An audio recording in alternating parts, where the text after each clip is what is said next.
Hello, beautiful souls. Today I'll guide you through a traditional circle cleansing and casting, followed by a calling of the elements. This is for those seeking a more traditional approach to circle work. This method remains invaluable for group rituals. Unlike simpler elemental circle casting that I've shared before, this method actively includes all participants in the working, weaving everyone's energy together into a sacred space. If you are a solitary practitioner such as I, this is also a good method to know.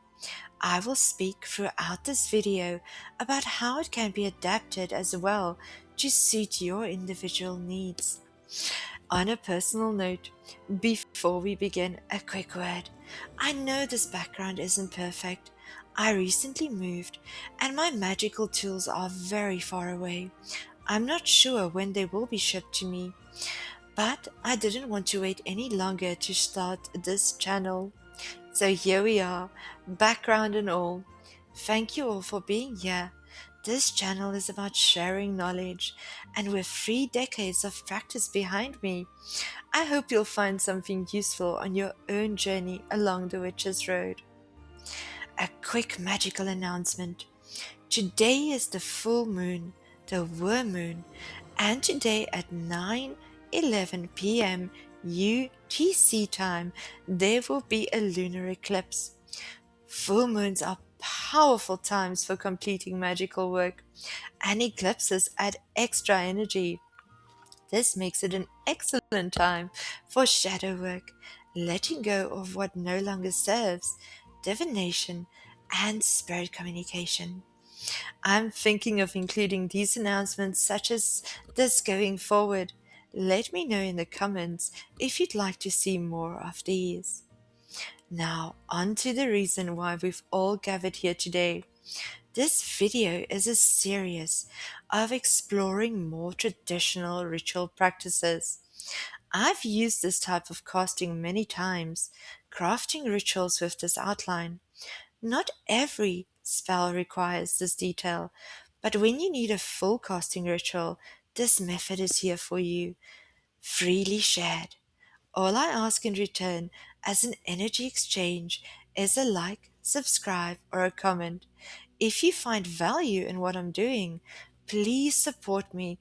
Help me continue to grow and create. It will make a difference, a big difference. So let's begin with a quick review. What is a circle? A circle is a magical space in which you create to be able to work within. It serves as an in-between place, a liminal boundary between the mundane and the sacred. It protects your working from outside influences, not only spirits or energies, but also everyday distractions like worries about work, family, or money. Casting a circle sets the mood, it focuses your intent, and prepares the stage for powerful magic. Before starting the cleansing, casting, and calling of the elements, make sure that everything that you need is already inside the circle. Place your candles, tools, and spell ingredients where you want them before you begin. Once the circle is cast, you don't want to break the circle by stepping out. However, if you ever do need to step out of an already cast circle, there is a method called cutting a door. I will share more on this in an upcoming video when we talk about ritual practices and etiquette. So stay tuned, beautiful souls, a lot more is coming. First, we will begin with cleansing the space.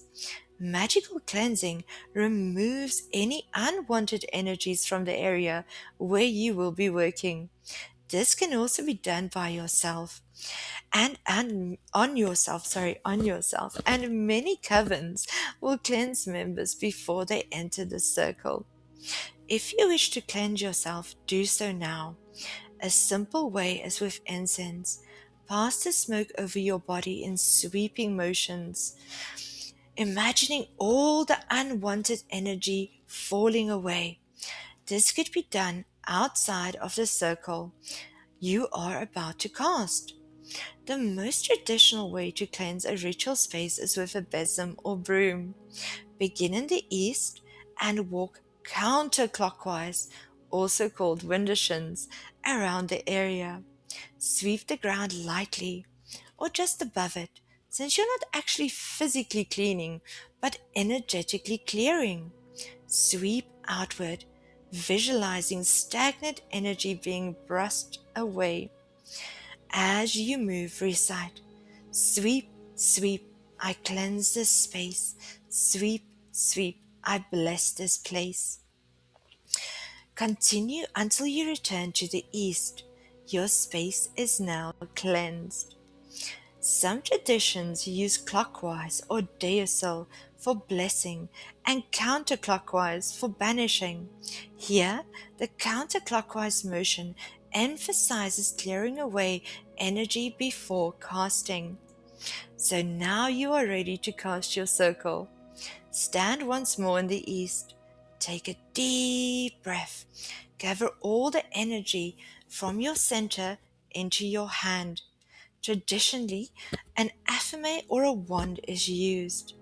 Imagine energy flowing from your hand into the tool, forming a glowing white light at its tip.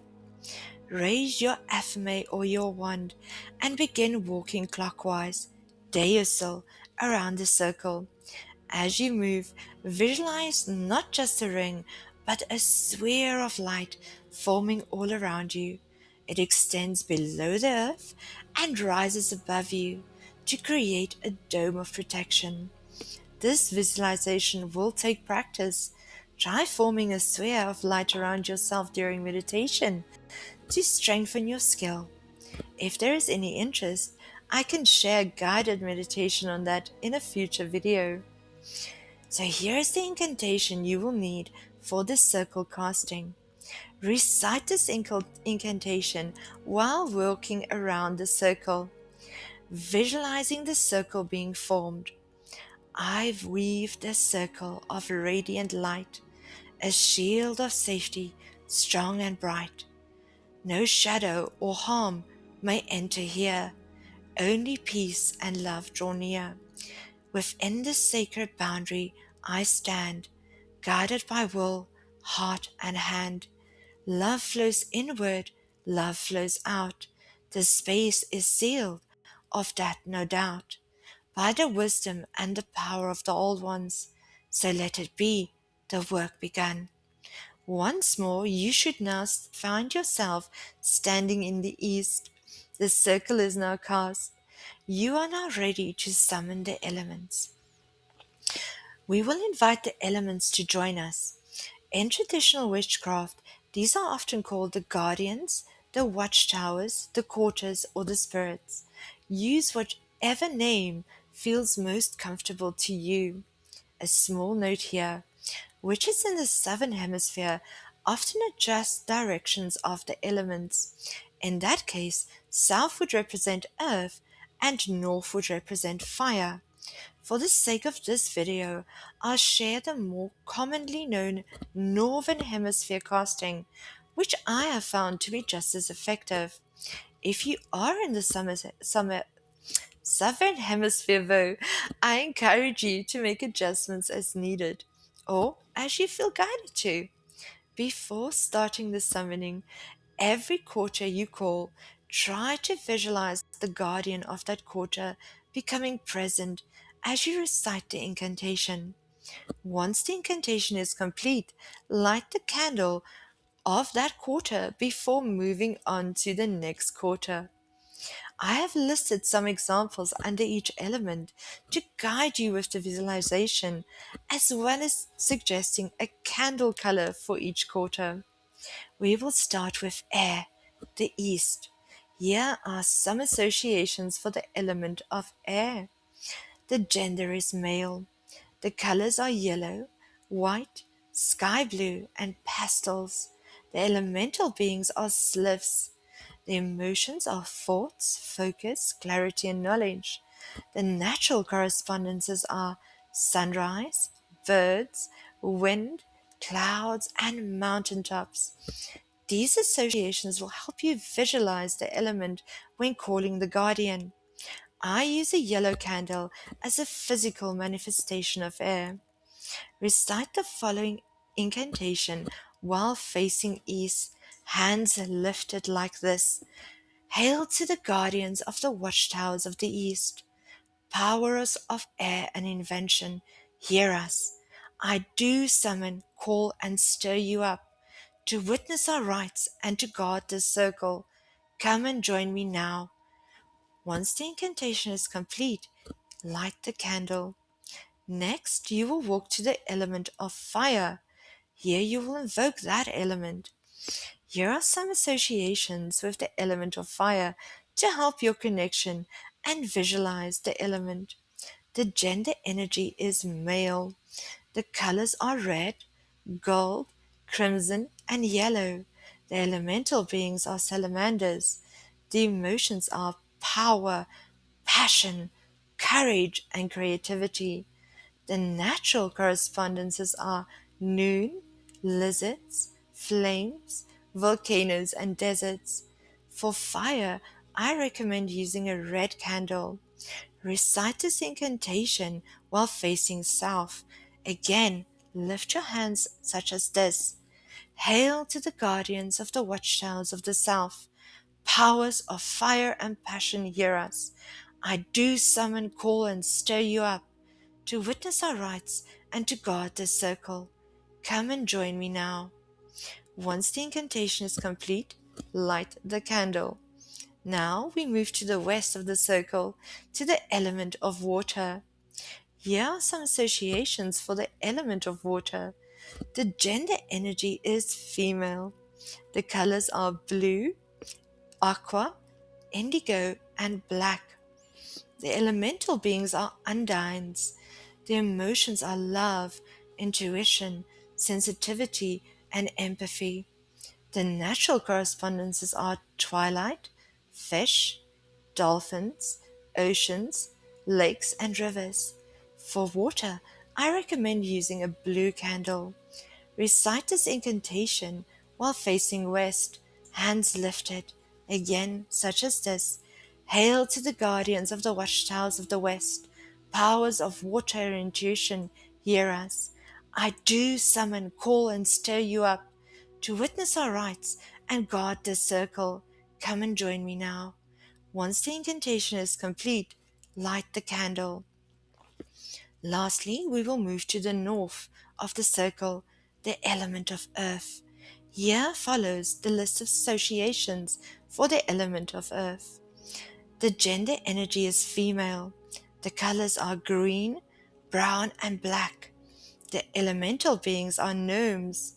The emotions are prosperity, fertility, protection, wisdom, and endurance.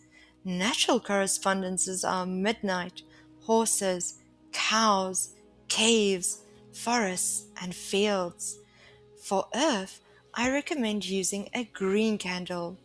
Recite this incantation facing north, hands lifted. Hail to the guardians of the watchtowers of the north. Powers of earth and stability, hear us. I do summon, call, and stir you up. Witness our rites and guard the circle. Come and join me now.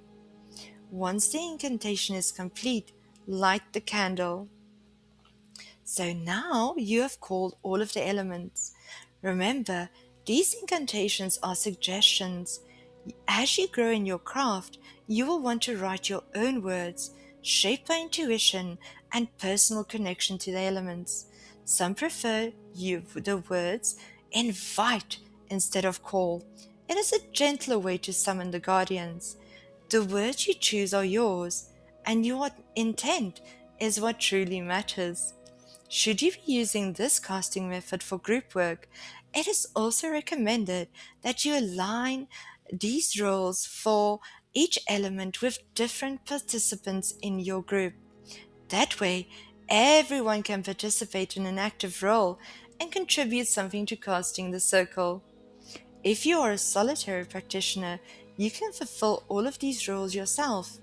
I encourage you to take on all of these roles at some point as it will strengthen your connection with the elements and grow your craft. Once all the guardians are present, you may choose to invoke other entities. In formal rituals, it is common to invite both the god and the goddess into the circle. If you are working with a particular deity, you can invoke them after or instead of the god and the goddess. This is a general presentation of a complete circle casting ritual, so I'll include both invocations here. Remember, you can adapt this to your own practice. Invoke only the goddess, only the god, or none at all. The choice is yours. We will start with the invocation of the god. In witchcraft, the god is often associated with the green man or the horn god. He is not the devil. Rather, he represents the sun, the wild, protection, virility, honor, and light. I recommend a golden candle for the god. Stand at the center of the circle, hands raised or crossed over the chest, facing your workspace. You set up at the beginning of this ritual. So, this is the incantation. Hail to the Lord of the forest, the Sun King, and the Wild Hunter. Horned one of the shadows and light, hear us. I do summon, call, and stir you up to join our circle. From the deepest green of the wild woods to the golden height of the noonday sun, we call you. Come, shepherd of the stars and master of the hunt, bring your strength, your protection, and your ancient wisdom to this sacred space. By horn and hoof, come and join me now. Now we shall move on to the invocation of the goddess. The goddess is often seen as the triple goddess, the maiden, the mother, and the crone. She is associated with moon, wisdom, fertility, the night, and witchcraft itself. I recommend using a silver candle for the goddess. You should still be standing in the center of your circle with your hands raised. Incantation. So hail to the queen of the moon, the star goddess, and the source of all life. Triple lady of the waxing full and waning light, hear us. I do summon, call, and stir you up to witness our rites and join our circle. Come, maiden of new beginnings and the silver crescent. Come, mother of the fertile earth and glowing moon. Come, crone of the deep wisdom and the hidden dark moon. By the womb and by the tomb, by the silver light of the threefold moon, come and join me now. Before each invocation, take a deep breath, draw the energy inward, and as you speak, exhale that energy outward.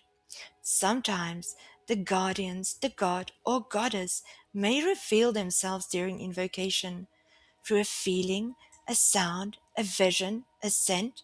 This is rare, but it happens. It is a special gift. Do not fear it. Should you wish to invite a specific entity to work with, you may do so now. Once that is complete, finish the circle casting with this incantation. The circle is now cleansed, cast, and stirred to life. By air of the east, the fire of the south, the water of the west, and the earth of the north, this sacred space is bound and sealed. It is a place between worlds, a temple of light and shadow, in this space and in this time. By the horned god and the triple goddess, this circle is cast, so mote it be. Your circle is now complete, and your working can begin. This is only part 1. In a following video, I'll share how to work within a circle, raising energy, casting spells, performing rituals. I'll also show you how to dismiss the quarters and unbind the circle. Take it slow. Learn the incantations before casting, or write your own. Speak from the heart rather than reading notes, because it is your focus and connection that matter more than perfection. For those who enjoy a traditional craft and structured ritual, method is for you. Remember, it is only one among many. In the craft, it is very important to remember your way is not the only way, and each path is unique to its traveler. Adapt it to your practice and let it grow with you. Merry did we meet, merry do we part, and merry shall we meet again.